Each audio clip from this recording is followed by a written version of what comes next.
할렐루야, 반갑습니다. 예수님 부활하셨습니다. 아멘입니까? 예수님은 죽음을 이기셨어요. 여러분, 이게 되게 멋있는 표현입니다. 사망을 사망케 했다. 이게 예수님이 하신 일이에요. 우리는 사망 가운데 살 수밖에 없는데 예수님이 사망조차도 죽이신 것이 바로 부활의 예수님이십니다. 아멘입니까? 예, 그게 바로 부활의 주님이라는 거죠. 그래서 오늘 예배 가운데 그 영광과 기쁨이 넘쳐지기를 주님의 이름으로 축복합니다. 여러분, 기독교에서 가장 중요한 절기가 있다면 물론 성탄절도 중요하고 추수감사절도 중요해요. 그런데 더 중요한 게 하나 있다면 바로 부활절이에요. 왜 부활절이 중요하냐? 부활절은 바로 기독교가 죽음의 종교가 아니라 바로 생명의 종교, 죽음에서 살아난 새 생명의 종교라는 것을 선포하는 절기이기 때문에 가장 중요한 절기라는 것이죠. 여러분, 한 가지 제가 한번 질문 하나 던져보겠습니다. 왜 예수님이 하나님의 아들일까요? 여러분, 이거 증명할 수 있으세요? 왜 예수님이 하나님의 아들일까요? 여러분, 이게 중요해요. 여러분, 이거를 굉장히 중요합니다. 이거는 사도 바울이 이미 우리에게 이야기했던 이야기입니다. 왜 예수님이 하나님의 아들일까요? 기적을 많이 행해서, 물 위를 걸어서, 복음을 전파해서 죽은 자를 살려내서가 아니에요. 성경에서 기록되기를 한번 읽어볼까요? 로마서 1장 3절 4절 말씀에 하나님이 자기 아들 예수를 이렇게 선포했습니다. 같이 읽겠습니다. 시작. 그의 아들을 관하여 말하면 육신으로는 다윗의 혈통에서 나셨고 성결의 영으로는 죽은 자들 가운데서 부활하사 능력으로 하나님의 아들로 선포되셨으니 곧 우리 주 예수 그리스도이시니라. 하나님이 그의 아들을 자기 아들로 선포한 사건이 있는데 그것은 뭐냐? 죽은 자들 가운데서 살리신 하나님의 능력으로 그의 아들 예수가 이 땅에 선포되었대요. 이것은 하나님이 선포하신 사건입니다. 성경에 기록되기를 예수님이 모든 가르침과 복음과 하나님의 나라는 하나님의 말씀으로 선포해요. 모든 게 하나님의 말씀으로 선포해요. 그런데 유일하게 하나님의 아들 예수를 선포할 때는요, 능력으로 선포해요. 그 능력이 뭐냐? 죽은 자들 가운데서 부활하심으로 하나님의 아들을 선포했대요. 여러분, 이게 이해가 되십니까? 성경에 나와 있는 모든 하나님의 나라, 복음, 교회는 전부 다 하나님의 말씀으로 선포해요. 그런데 하나님이 그의 아들 예수를 선포했던 그 사건은 부활의 사건으로만 하나님이 선포했다라는 것이 성경의 이야기라는 사실이죠. 여러분, 그 부활의 예수를 믿을 때 저와 여러분들이 구원을 받는다라고 성경은 얘기합니다. 그래서 이 부활을 기점으로 예수님의 12제자가 부활을 기점으로 그 이전에는 제자라는 이름을 붙습니다. 마세테스라는 헬라어를 썼는데 마세테스라는 제자라는 이름을 달지만 부활 이후부터는 그의 이름들이 제자가 아니에요. 마르투스라는 증인이라는 이름을 달게 됩니다. 그러니까 부활을 기점으로 그전에는 제자의 삶을 살았지만 부활을 기점으로 그 이후에는 증인의 삶을 산 거예요. 한번 읽어볼까요? 사도행전 1장 8절 말씀입니다. 같이 읽겠습니다. 시작. 오직 성령이 너에게 임하면 너희가 권능을 받고 예루살렘과 온 유대와 사마리아와 땅끝까지 이르러 내 증인 마르투스가 되게 했다라고 성경은 기록하고 있어요. 그러니까 여러분, 예수님의 훈련 받을 때는 제자였지만 예수님이 죽으시고 부활하신 이후에는 훈련이 아니라 증인의 삶을 사는 것이 바로 제자의 삶이라는 것을 성경은 이야기하고 있는 겁니다. 그들은 바로 예수가 죽은 자 가운데서 부활하심을 증거하는 바로 증인의 삶을 그들이 살았어요. 이 증인의 삶을 잘 살게 하기 위해서 하나님이 저와 여러분들에게 보내신 선물이 있는데 그게 뭐냐? 성령이 너희에게 임하시면 성령을 우리에게 선물로 주신 거예요. 성령은 다른 거 하는 거 아니에요. 성령은 하나님의 아들 예수를 우리가 증거할 때에 성령님이 우리 안에서 역사하시는 하나님의 능력이 바로 성령님의 역사인 사실을 믿으시길 축복합니다. 이걸 정리해보면 이런 거예요. 예수가 하나님의 아들임을 증거하는 방법은 바로 하나님이 그의 아들 예수를 죽은 자 가운데서 부활하심으로 증명하셨고 증거하셨고, 이 부활을 잘 증거하기 위하여 우리에게 성령을 주셨으며 성령의 능력으로 힘을 입어 부활하신 예수님을 증거하는 사람을 증인이라고 부르는 것이며, 증인이란 바로 예수님을 죽은 자 가운데서 부활하심을, 부활의 증인이 바로 진짜 증인이다라는 사실을 성경은 얘기하고 있다라는 거죠. 그래서 예수님의 12제자 가운데 배신했던 가룟 유다가 죽었을 때에, 그 이후에 가룟 유다를 대신할 하나의 사도를 뽑을 때에 조건이 하나 있었어요. 한번 읽어볼까요? 사도행전 1장 22절입니다. 같이 읽겠습니다. 시작. 항상 우리와 함께 다니던 사람 중에 하나를 세워 우리와 더불어 예수께서 무엇을 증거할? 부활하심을 증거할 사람을 택했는데, 그게 바로 마띠아라는 사람이었고, 부활을 증거할 사람을 가리켜 사도라고 명칭을 했던 겁니다. 그래서 사도행전에서 이 사도들의 행전의 이야기는 바로 다 무엇을 얘기하느냐? 예수님이 죽은 자 가운데서 부활하신 하나님의 아들임을 증거했던 사람들의 행적이 기록된 게 사도행전이라는 사실이죠. 그래서 사도행전에서 사도라는 것은요, 꼭 예수님의 12제자만을 뜻하는 것은 아니에요. 예수님이 죽은 자 가운데서 부활하신 하나님의 아들임을 증언하는 사람이면 다 사도가 되는 것인데, 대표적으로 사도 바울이 제자가 아니었음에도 불구하고 사도 바울이 될 수 있었던 것이죠. 이렇게 예수님이 하나님의 아들이시고 죽음에서 부활하신 그 부활의 사도들이 하나님의 나라를 증거했고 하나님의 복음을 증거하여 온 세상에 부활하신 예수님을 증거함으로 인하여 이 땅 가운데 교회가 세워지기 시작해요.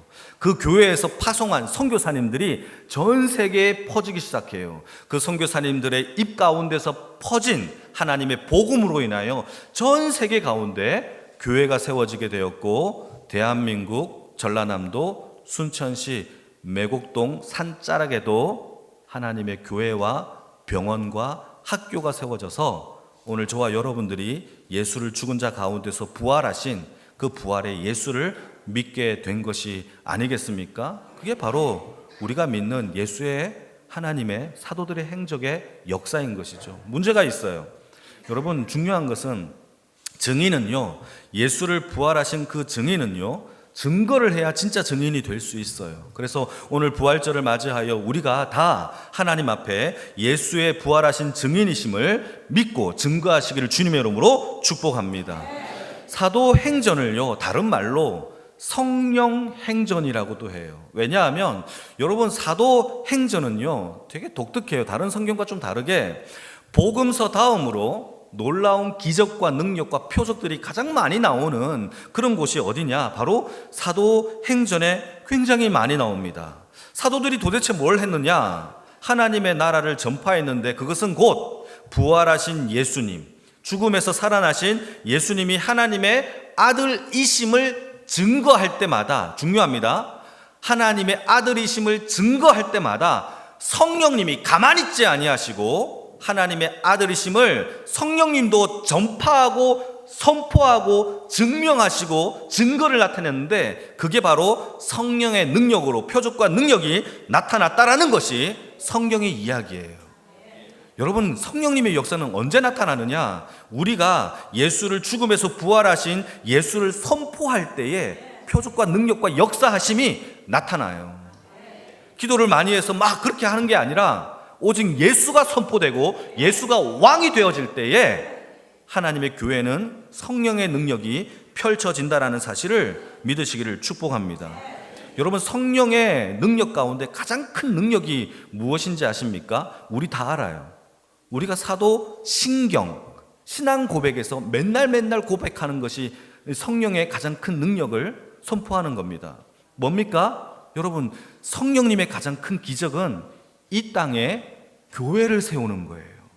그리고 성도 간에 교제가 일어나게 하는 것이 성령님의 가장 큰 능력이고 기적이에요. 다시 한번, 여러분, 성령님이 이 땅 가운데 우리를 향하여 기적을 베푸는 게 두 가지가 있어요. 하나는 교회를 세우는 것이고, 두 번째는 뭐죠? 성도 간에 교제가 일어나게 하는 것이 성령님의 역사예요. 두 가지입니다.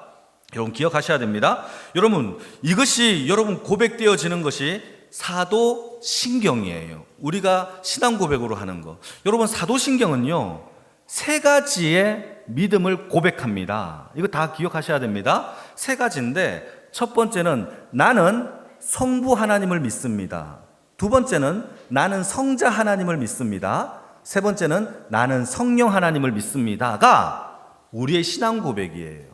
그래서 여러분, 신앙 고백 가운데 한번 여러분 외워보시게 되면, 나는 전능하신 아버지 하나님, 천지의 창조주를 믿습니다. 이게 첫 번째 믿음의 고백입니다. 영어로 얘기하면 I believe in God, believe in God 이라고 되어 있어요.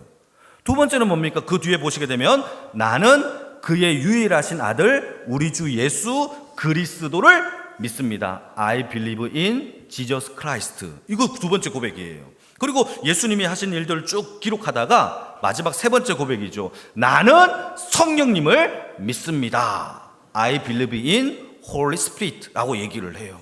여러분, 그러면서 성령님이 하시는 일들을 고백하죠. 제가 한번 읽어볼게요. 나는 성령을 믿으며 거룩한 공교회를 세우셨고, 이게 성령님이 하시는 일이에요. 두 번째, 성도 간의 교제와, 그 다음에 우리가 죄를 용서받는 것과 몸의 부활을 증거하시는 분이 누구다? 성령님이에요. 우리가 맨날 고백하는 거예요. 성령님이 우리의 몸의 부활과 영생을 믿습니다 하고 우리의 신앙 고백이 맞춰지는 것이죠. 이게 바로 성령님의 역사입니다. 교회를 세우시고 교제하게 하시고 우리의 부활을 증거하시며 하나님의 영생하심을 우리가 믿게끔 하는 것이 우리 안에 성령님이 역사하시는 능력인 줄 믿으시길 축복합니다. 이렇게 예수님의 능력, 예수님의 부활과 생명의 능력을 증거하는 동안에 여러분, 또 다른 무리들이 예수님의 부활을 방해하는 무리들의 증거들도 지금까지 내려오고 있음을 오늘 본문에서 설명하고 있어요. 그 내용을 한번 살펴볼까요? 오늘 본문의 배경을 보게 되면 예수님이 평소에 많은 사람들에게 나는 죽었다가 3일 만에 부활할 것이다 라고 평소에 많은 사람들에게 이야기를 했던 겁니다. 한번 읽어볼까요? 마태복음 27장 63절입니다. 여러분 한번 읽어주시기 바랍니다. 시작.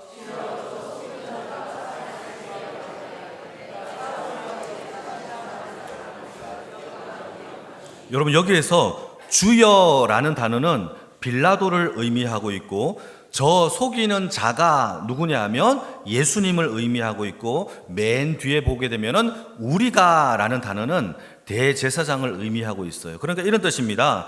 빌라도요, 저 예수가 살아있을 때에 자기가 3일 만에 부활할 것을 우리에게, 대제사장에게, 우리에게 말했던 것을 우리는 기억합니다 라고 얘기하는 겁니다. 그래서 빌라도에게 가서 무엇을 부탁하느냐, 저 예수가 저 새빨간 거짓말을 하지 않도록 무덤에 이례적으로 큰 바위를 가져다가 막아놓고 경비병 2명을 세워서 지키게 하여서 그런 새빨간 거짓말이 나오지 않도록 빌라도에게 부탁을 하는 장면입니다. 그래서 대제사장이 경비병 2명을 구해서 돌로 입구를 막아놓고 2명이 3일 동안 무덤을 지키게 된 거죠. 그리고 오늘 본문 1절이죠. 안식일이 다 지나고 안식 후 첫날 새벽에 막달라 마리아와 다른 마리아가 예수님의 무덤을 보기 위하여 새벽에 급히 달려갔습니다.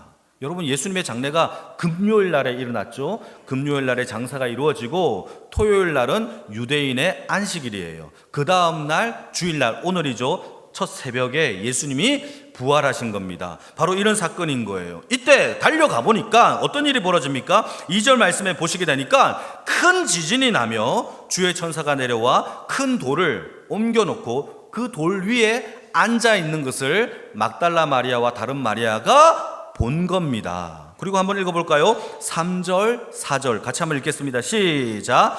그 형상이 번개 같고 그 옷은 눈같이 희건을 지키던 자들이 그를 무서워하며 떨며 죽은 사람과 같이 되었도다.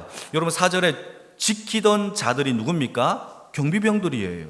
그러니까 여러분, 중요한 이야기죠. 예수님의 부활 사건을 목격했던 두 부류가 있어요. 한 부류는 새벽 일찍 찾아갔던 막달라 마리아와 다른 마리아가 예수의 부활을 목격했고요. 또 한 부류는 지키던 자들이에요. 그러니까 경비병들이 목격을 했어요. 제 첫 번째, 막달라 마리아와 다른 마리아가 어떻게 행동을 했느냐, 부활의 목격을 하고 난 다음에 8절 말씀을 한번 보시겠습니다. 시작. 그 여자들이 무서움과 큰 기쁨으로 빨리 무덤을 떠나 제자들에게 알리려고 달려갔대요. 그래서 제자들에게 알린 겁니다. 예수님이 부활하셨어요. 무덤을 가보니까 천사들이 앉아 있었어요 라고 얘기하면서 예수의 부활의 증거를 했던 겁니다. 그 이야기를 듣고 제자들이 예수의 부활을 증거하는 사도가 되어, 증인이 되어 이 땅 가운데 교회가 세워진 것이 조금 전에 제가 얘기했던 복음의 능력의 사건이죠. 반면에 함께 앉아있었던 두 경비병은 무엇을 했느냐? 똑같이 달려가요. 11절을 같이 한번 읽어볼까요? 11절입니다. 시작. 여자들이 갈 때 경비병 중 몇이 성에 들어가 모든 된 일을 대제사장들에게 알렸다라고 이야기하고 있어요. 그러니까 경비병도 달려간 겁니다. 그래서 누구에게? 대제사장들에게 예수의 부활 소식을 알려준 거예요. 여러분, 그러자 어떤 일이 벌어지느냐? 대제사장들이 갑자기 회의하기 시작해요. 의논하기 시작해요. 아니, 예수가 부활했다고? 하면서 회의하기 시작하는데 그 회의한 결론이 뭐냐? 예수는 부활한 게 아니고 너희들이 잘 때에 예수를 시체를 제자들이 시체를 훔쳐갔다라고 거짓말하게 하는 것으로 그들이 결론을 내리게 되어지는 겁니다. 같이 한번 읽어볼까요? 15절 말씀입니다. 15절 시작. 군인들이 돈을 받고 가르친 대로 하였으니 이 말이 오늘날까지 유대인 가운데 두루 퍼지고 지금까지 유대인들은 이렇게 믿고 있어요. 지금 유대인들은요, 아직도 예수가 안 온 줄 알아요.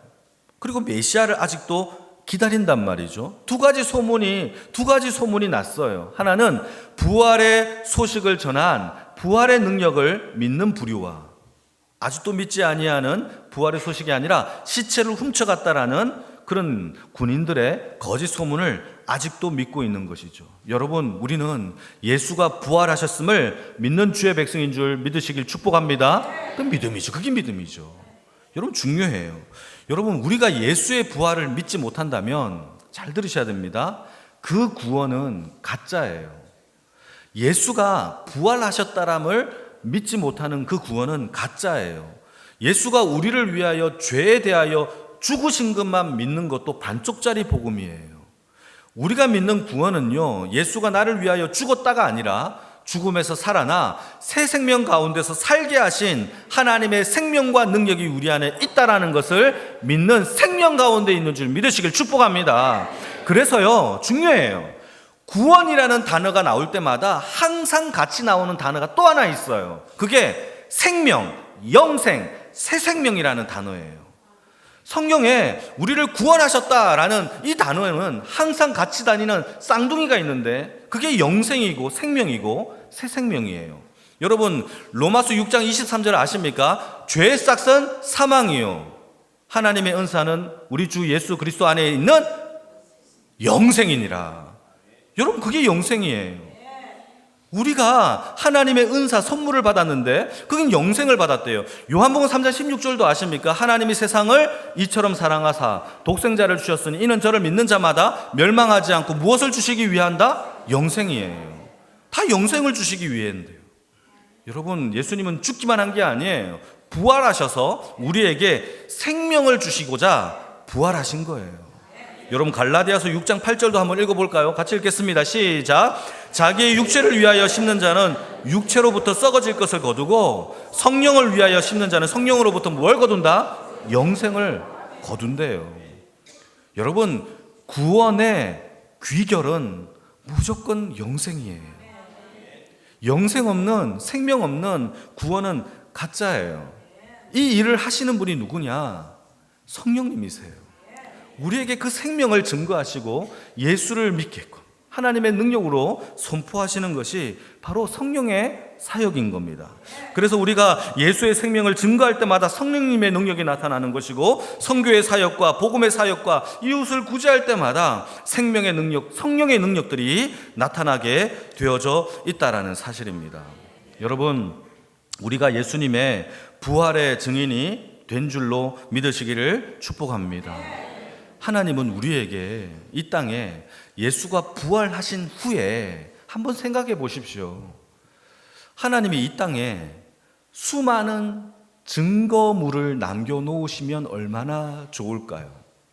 여러분, 법정에 가면 증거가 필요해요. 증인들보다 증거가 더 필요해요. 증거물로 확증을 시켜요. 그게 법정이에요. 그런데 하나님은 반대로 하셨어요. 증거물이 아니라 증인들을 믿고 복음을 맡기셨어요. 그게 저와 여러분들이에요. 그게 예수님의 사도로부터 지금까지 이어지는 증인들의 삶의 모습이었다라는 거죠. 여러분, 예수님이 남겨둔 제자들을 보게 되면, 증인들을 보게 되면 하나같이 연약하고 부족해 보여요. 베드로를 보실까요? 그가 예수님이 살아있을 때는 엄청나게 막 이렇게, 주님, 다른 사람들은 다 몰라도 저는 절대 배신하지 않겠습니다 했던 그 베드로가 십자가 앞에서 예수님을 저주하고 부인했던 게 3번이나 일어났어요. 이렇게 부족했어요. 다른 제자들은요, 똑같이 두려워서 살려고 도망쳤대요. 성경에 기록되기를. 사도 바울도 마찬가지예요. 그가 변화되기 전에 스데반 집사가 죽는 것을 당연하게 여겼고, 다메섹 도상에서 수많은 사람들, 그리스도인들을 핍박하기 위하여 붙잡아 다메섹 도상으로 이동하는 중에 예수를 만났던 거 아닙니까? 그랬던 사람들이에요. 여러분, 다 배신했고 다 핍박했던 사람들임에도 불구하고 예수님께서 부활하신 후에 그들을 하나씩 하나씩 다 찾아가 주셨어요. 예수님은 증거물을 모으신 게 아니라 증인들을 살리셨어요. 그리고 찾아가 주셔서 엠마오로 가는 2 제자에게 자기의 몸을 보이시고 부활의 증거를 그들에게 알려주셨어요. 뿐만 아니라 여러분, 그 뒤를 보시게 되면은 베드로에게 찾아갔어요. 모든 걸 다 낙심하고 이제는 예수님이 없나 보다 하고 낙심하여 고향 땅에서 금을 던지고 있는 그 어부의 생활을 다시 하던 베드로에게 찾아가서, 베드로야, 너는 나를 사랑하느냐? 이거를 3번이나 물어보세요. 너는 나를 사랑하느냐? 너는 나를 사랑하느냐? 그리고 부활의 증인 그 예수를 보여주신 거예요. 뿐만 아니라 다메섹 도상에서 사도 바울이 혈기가, 도끼가 가득한 눈으로 예수의 그리스도인들을 죽이려고 할 때, 왜 너는 나를 핍박하느냐 나타나셔서 나는 네가 핍박하는 부활한 예수다라고 직접 나타나 보여주신 사건이 바로 사도 바울에게 나타나신 사건이, 그들을 다 사도로, 증인으로, 하나님의 백성으로 다 삼아주신 것이 바로 예수님께서 그 부족하고 연약했던 사람들을 세우신 사건이에요. 그렇다면 저와 여러분들은 아닐까요? 우리도 다 부족해요. 연약해요. 그럼에도 불구하고 우리를 복음의 생명으로 우리를 지금까지 이끌어주신 것은 우리 안에 하나님의 생명을 주셔서 우리 또한 복음의 사람으로 살아갈 것을 요구하고 요청하고 있음을 믿으시길 축복합니다. 그래서 우리를 믿으신다라는 증거이고, 복음을 맡기셨다라는 것은 우리를 신뢰한다라는 증거예요. 그 복음의 증거를 하시는 주의 인생이 되기를 축복합니다. 그런데 복음을 증거할 때마다 히브리서를 보게 되면은 녹록하지 않아요. 복음을 증거하는 모든 사람들이 어쩌면 죽음을 각오해야 했던 때도 있었어요. 화형을 당했기도 했고요, 톱으로 켜 죽임을 당하기도 했고요, 사지가 절단되기도 했어요. 그럼에도 불구하고 증인들은 사그라지지 않았어요. 지금까지 하나님의 능력은 사그라지지 않았어요. 그 증인들로 인하여 지금까지 하나님의 복음이 전파되었고, 대한민국 전라남도 순천시에도 이 가곡동의 영광교회를 하나님이 세우셔서 하나님의 복음이 성취되게 하셨고, 오늘 저와 여러분들이 부활하신 예수를 예배하는 줄 믿습니다. 얼마나 놀라운 겁니까? 여러분, 우리는 예수님의 증인들입니다. 우리 안에 하나님께서 가슴에 아로 새긴 예수의 생명이 담겨져 있는 우리는 증인들이에요. 우리를 남겨두셨어요. 그 부활의 그 증인들이 부활하신 주님을 증거하는 주의 인생의 삶이 다 되어지기를 주님의 이름으로 축복합니다. 같이 한번